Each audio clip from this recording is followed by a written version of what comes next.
की शादी को 2 साल हो गए थे। मीरा सरकारी टीचर थी।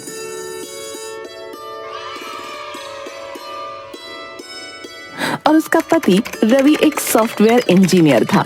दोनों आराम से जिंदगी गुजार रहे थे कि एक दिन रवि का दोस्त महेश उनके घर आया। यार रवि, तेरी बीवी तो सरकारी टीचर है।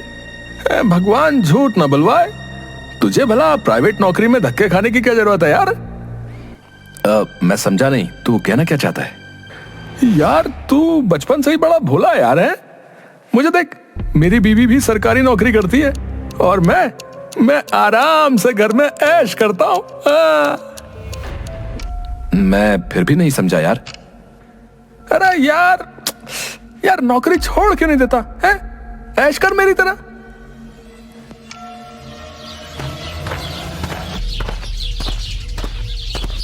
महेश के जाने के बाद रवि बहुत सोचता है और फिर नौकरी छोड़ देता है। लिविंग रूम में रवि एक पुराने से सोफे पर बैठा है और टीवी पर सीरियल देख रहा है। उसकी पत्नी मीरा, जो एक मेहनती महिला है, हाथ में बहुत सारे धुले हुए कपड़े लेकर आती है। रवि, जरा मेरी मदद करो ना, देखो ना कितने सारे कपड़े हैं। अरे पागल तो नहीं हो गई हो? दिखाई नहीं देता? मेरा सीरियल चल रहा है। मीरा कपड़े लेकर छत पर सुखाने चली जाती है। तभी डोर बेल बजती है। दूध वाला आ जाता है। मीरा, ओ मीरा, अरे जल्दी नीचे आओ भाई। अरे दूध लो।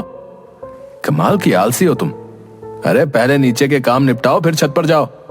तुम्हें तो बस समय को बर्बाद करना आता है। सुनिए जी, मैं कपड़े फैला रही हूँ। बारिश का मौसम हो रहा है, थोड़े बहुत सूख जाएंगे, तब तक आप दूध ले लीजिए। अरे होश में हो तुम? अरे तुरंत नीचे आओ और दूध लो। और हाँ, साथ ही साथ गरम गरम चाय बनाना और कुछ पकौड़े भी तल देना। बढ़िया मौसम हो रहा है, टीवी देखने का मजा आ जाएगा। मीरा चुपचाप नीचे आती है और दूध लेकर रवि के लिए चाय बनाती है। उसे पकौड़े तलकर देती है। इतवार का दिन होने की वजह से उसके पास बहुत सा काम था। अगले दिन उसे ऑफिस जाना था। अगले दिन शाम को जब मीरा वापस आती है,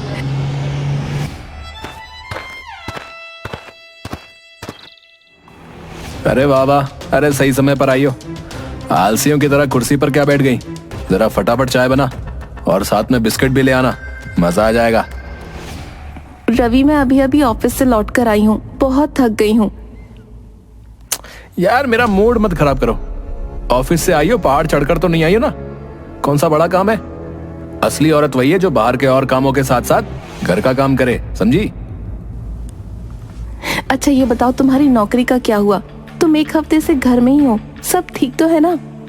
रवि उसे चुप रहने का इशारा करके चुपचाप सीरियल देखने लगता है और उदास मीरा काम करने रसोई की तरफ चल देती है। रवि को क्या हो गया है? घर और बाहर दोनों का काम मुझसे नहीं किया जाता। लगता है एक नौकरानी रखनी पड़ेगी।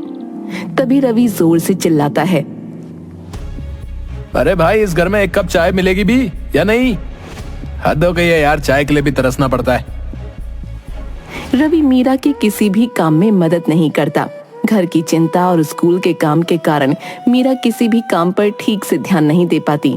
धीरे धीरे काफी समय बीत जाता है। एक दिन मीरा सोचती है कि रवि को सबक सिखाना ही पड़ेगा। उदास मीरा जब घर लौटती है तो रवि को रोज की तरह सोफे पर लेटकर सीरियल देखते देख सोचती है। रवि से कहती है, वाह, तुम्हारे जैसा भाग्य सबका हो, बस पलंग तोड़ते रहो, शर्म नहीं आती क्या? नौकरी छूटे कई महीने हो गए, तुम नई नौकरी ढूंढते क्यों नहीं? कभी तुम्हें चिंता नहीं होती घर का खर्चा कैसे चलेगा? अरे मैं बस ब्रेक ले रहा हूँ। वैसे भी 2 रोटी से ज्यादा मैं क्या खाता हूँ? क्या तुम मुझे 2 रोटियां भी नहीं मिला सकती? देखो, मुझे वैसे भी दिल की बीमारी है, तो मुझे बेकार की टेंशन मत दिया करो, समझी? अरे यार दिमाग खराब मत करो, मस्त सीरियल चल रहा है, दफा हो जाओ यहाँ से। हम मुश्किल से गुजारा कर रहे हैं रवि, और तुम घर के कामों में भी मेरी मदद के लिए कुछ नहीं कर रहे हो। मैं अकेली कब तक ये सब करती रहूंगी? अरे यार, जिंदगी एक ही बार मिलती है, प्लीज मुझे जीने दो। तुम सच ही कह रहे हो, जिंदगी एक बार ही मिलती है। मैं भी एंजॉय करना चाहती हूँ। बहुत हो गया काम, कल से मैं भी आराम करूंगी। कल से मैं भी स्कूल नहीं जाऊंगी। अगली सुबह जब मीरा ऑफिस नहीं जाती तो रवि हैरान हो जाता है। मीरा की बात सुनकर उसके पैरों के नीचे से जमीन खिसक जाती है। अरे तुम तैयार नहीं हुई? अरे कितनी आलसी हो गई हो। टाइम हो गया तुम्हारा, चलो फटाफट तैयार हो जाओ। तुम्हें समझना चाहिए नौकरी कितनी जरूरी है, वरना घर का खर्चा कैसे चलेगा। बस जो भी हो, अब तो यूं ही चलेगा। आज से मैं भी ऑफिस नहीं जाऊंगी, मुझे भी घर में बैठकर आराम करना है। अरे यार तुम पागल तो नहीं हो गई हो? हैं? जिम्मेदारी भी कोई चीज है। घर चलाने की जिम्मेदारी तुम्हारी है रवि, अब तुम जानो घर कैसे चलेगा। अरे तुम हमेशा मेरे पीछे क्यों पड़ जाती हो? हैं? मिल जाएगी नौकरी। बस करो, अभी तुम्हारी यही बातें सुनते सुनते कितने महीने बीत गए। मैं थक गई हूँ। घर में राशन नहीं है, जैसे चाहो व्यवस्था करो। मैं जा रही हूँ सोने।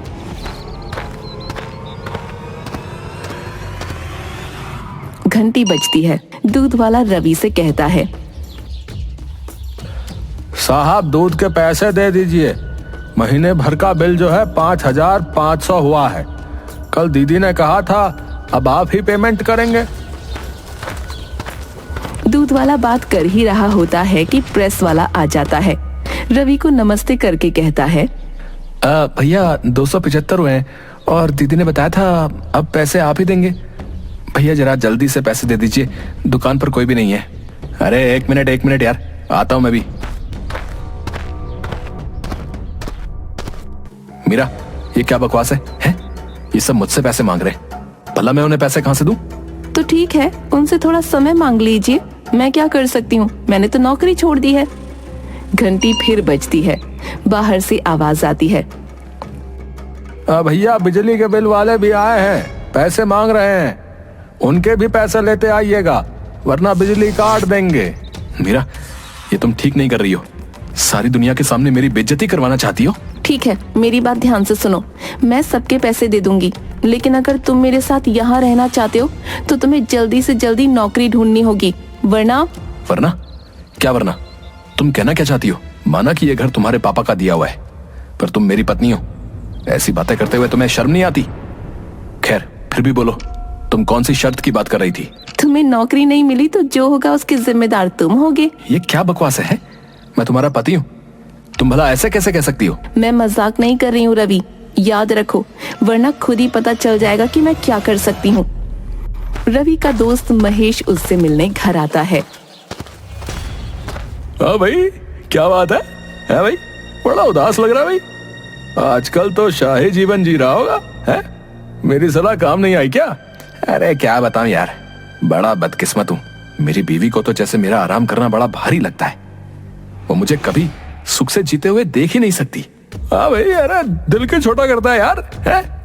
चल एक काम करते हैं, आज बाहर चलते हैं, बाहर निकलेगा तो मन बहल जाएगा। हाँ अरे इन औरतों का क्या है, मेरी बीवी ने जब ऐसा हंगामा बताया था तो मैंने उसे तलाक देने का अल्टीमेटम दे दिया था, उसके बाद भीगी बिल्ली बन गई। हाँ ये तू क्या कह रहा है यार? मैं अपनी बीवी को तलाक नहीं दे सकता, मैं उससे प्यार करता हूँ यार। अबे यार यही तो प्रॉब्लम है तुम लोगों की यार है? तुम लोग इमोशनल हो जाते हो यार है? तेरे अंदर हिम्मत नहीं है तो ये ले एक बोतल खाली कर और आज अपनी बीवी की सही तरह से खबर ले यार, उसके बाद देख जीने का क्या मजा आता है। महेश उसे खूब शराब पिलाता है और घर छोड़ देता है। मीरा उसे नशे में देखकर जोर से चिल्लाती है, अच्छा तो तुम्हारे ये नए शौक शुरू हो गए हैं? तुमसे कमाया नहीं जाता और शराब पीकर घर आ गए? ज्यादा बकवास करने की जरूरत नहीं है, ज्यादा बोलने की कोशिश की तो तुझे तलाक दे दूंगा। अच्छा तो तुम मुझे तलाक दोगे? कभी सोचा है मुझे तलाक देने के बाद क्या खाओगे? सड़क पर भीख मांगनी पड़ेगी तुम्हें। वैसे भी मुझे क्या तुम तलाक दोगे? कल तुम्हें मैं खुद वकील का नोटिस भिजवा दूंगी। सुबह उठकर रवि को सब याद आ जाता है कि उसने क्या किया।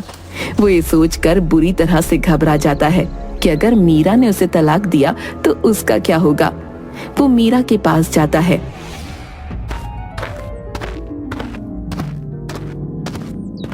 और कहता है, मीरा मुझे माफ कर दो, कल थोड़ी सी ज्यादा हो गई थी, इसलिए मैं मैं होश में नहीं था। मैं वादा करता हूँ अब मैं नौकरी ढूंढ कर ही तुम्हारे सामने आऊंगा, पर अपने मुंह पर अब तलाक की बात कभी नहीं लाना। ठीक है रवि, अब मुझसे तभी बात करना जब तुम्हारी नौकरी लग जाएगी। उससे पहले मैं तुमसे कोई बात नहीं करना चाहती। तुम्हारे पास आज से 1 महीने का समय है। इतना होने के बाद भी आलसी रवि को काम करने की इच्छा नहीं थी, लेकिन मीरा को बेवकूफ बनाने के लिए रवि नौकरी ढूंढने का बहाना करता है और घर से बाहर निकलता है। इधर उधर समय बिताकर वापस आ जाता है।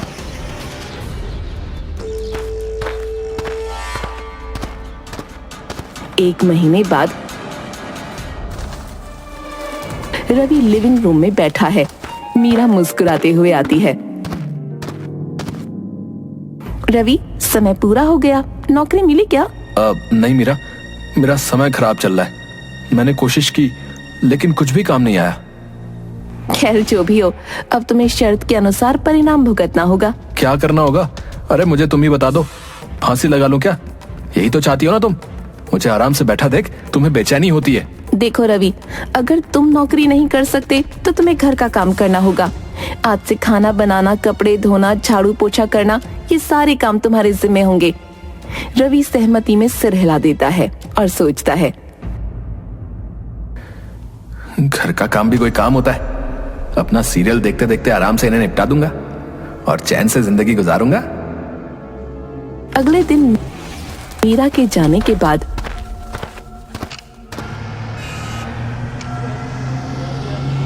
रवि किचन में जाता है।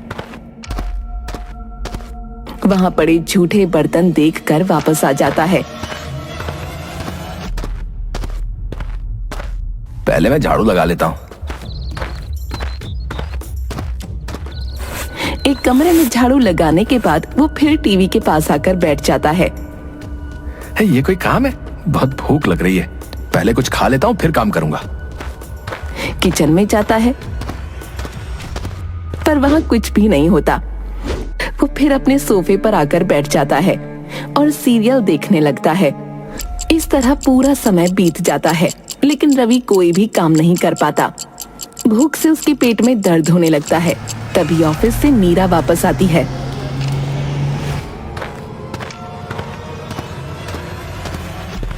कैसे हो रवि? जरा एक कप चाय बना दो, मेरे सर में बहुत दर्द हो रहा है। चाय? और मैं? ये तुम क्या कह रही हो? मैं तो कब से तुम्हारा इंतजार कर रहा हूँ। तुम कुछ बनाकर भी नहीं गई। सुबह से भूखा हूँ, सारे बर्तन भी गंदे हैं।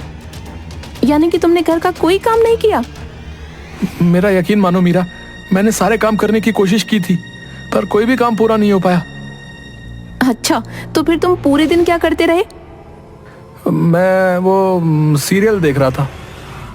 रवि, क्या तुम मुझे बता सकते हो इस सीरियल देखने से तुम्हें क्या मिलता है? तुम सुबह से शाम तक टीवी देखते रहते हो। क्या तुम्हारी जिंदगी में कभी काम आ सकते हैं? क्या तुम्हें पैसा कमा कर दे सकते हैं? क्या हमारा पेट भर सकते हैं क्या? अरे मीरा, इस दुनिया में खाना पीना और पैसा ही सब कुछ नहीं होता, समझी? मनोरंजन से भी हम अपनी जिंदगी चला सकते हैं। देखो ना, मैं पूरे समय से भूखा था, लेकिन सीरियल देखते देखते मुझे भूख की खबर भी नहीं हुई। सोचो रवि, तुम जो कह रहे हो वो दिल से कह रहे हो। क्या तुम दूसरों का मनोरंजन कर सकते हो? ये बहुत बड़ा काम है जिसमें बहुत मेहनत लगती है। अरे ये कोई ऐसा भी बड़ा काम नहीं है? मुझे तो लगता है लोगों का मनोरंजन करना सबसे आसान काम है। काश मुझे कोई ऐसी नौकरी मिल जाती तो मजा आ जाए। तो फिर ठीक है रवि, तैयार रहना, बहुत जल्द तुम्हें ऐसी ही नौकरी मिलेगी। मीरा बिना कुछ बोले घर का काम और नौकरी करती रहती है और इतवार की शाम रवि से कहती है, रवि समय आ गया है, चलो इस समय तुम्हारा वो काम करने का है जो तुम्हें पसंद है। देखें इस काम से तुम्हें कितना आनंद मिलता है। मीरा रवि को बाहर ले जाती है जहां उनके पड़ोसियों का एक समूह इकट्ठा था जो रवि को देखकर बातें करने लगते हैं। रवि को उम्मीद नहीं होती कि मीरा ऐसा कुछ करेगी। अब ये क्या हो रहा है मीरा? मैंने बस एक छोटा सा कार्यक्रम आयोजित किया था। आज से हर इतवार को आपको आस पड़ोस के लोगों का मनोरंजन करना होगा, बदले में ये पैसे भी देंगे। मनोरंजन? ये क्या कह रही हो? मैं समझा नहीं। मेरी मोहल्ले में रेपुटेशन है, तुम कहना क्या चाहती हो? अरे ऐसी भी कोई डरने की बात नहीं है, तो बस अपने पड़ोसियों को नाच गाकर चुटकुले सुनाकर खुश करना होगा। आशा करती हूँ अब तुम्हें ये काम करने में आलस नहीं आएगा। ये सुनकर कि उसे लोगों के सामने नाचने गाने और चुटकुले सुनाने जैसे काम करने होंगे, रवि का चेहरा शर्म से लाल हो जाता है। लेकिन कोई और चारा ना होने की वजह से उसे लोगों की फरमाइश पर वो सब करना पड़ता है, जिससे कि उसके पड़ोसी खुश हों। अरे रवि जी, जरा चिकनी चमेली वाला डांस दिखाइए ना। रवि जी लीजिए मेरा दुपट्टा पहनकर नाचिए, ये रंग आपके ऊपर सूट करेगा।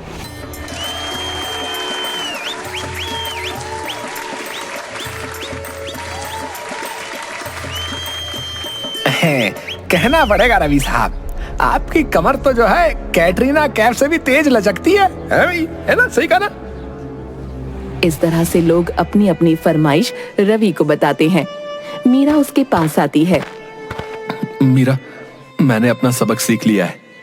मैं कल से गंभीरता से नौकरी की तलाश शुरू कर दूंगा। मुझे पता है तुम ऐसा करोगे रवि, मैं हर कदम पर तुम्हारा साथ दूंगी। जल्दी ही रवि वापस नौकरी ढूंढ लेता है और सब खुशी खुशी रहने लगते हैं।